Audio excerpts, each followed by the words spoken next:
speaking of environmentalist wingnuts, I think this is a good segue into Stephen Guilbeault. Oh, him. Honestly, I don't know how to say his last name, and I think I'm probably not learning just for spite. Um, he's a radical environmentalist, and he's a new Liberal MP. And I've heard musings that he could be the new environment minister if Catherine McKenna is shuffled out. And somehow the Liberals are musing about putting someone even more radical than Catherine McKenna in the position of environment minister. That's going to do nothing for Canadian unity, I'll tell you that much. Well, the challenge with him is that he and Marlo Reynolds, formerly of Pembina Institute, wrote the press release or op-ed in 2008, I believe it was, that the tar sands are tarnishing Canada's reputation. And that was the first time that I know of that dirty oil appeared in print.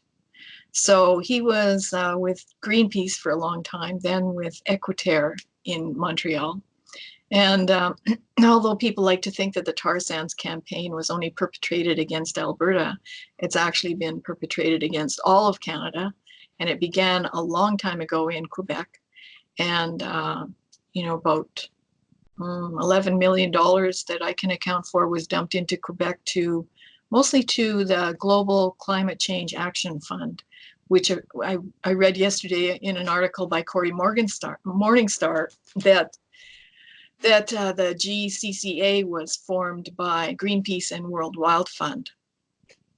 So the GCCA claims to have 470 organizations around the world, nonprofits in 70 countries that oppose the use of fossil fuels. So if you want to know why we couldn't get Energy East built, you can start there. Then, of course, he was associated with Equiterre, and they were very active in Montreal. And more recently, Stephen Guilbeault has been the climate action advisor of he and a lady from Vancouver, Van City, formerly with Van City Trust, I believe. Anyway, they were the ones who implemented the new EV policy, for which we don't have enough power generation in Canada to meet their targets. So that means we'd have to build billions of dollars of power generation plants and trillions of dollars of transmission lines just so people could drive EVs that can't drive farther than from here to Red Deer without a charge.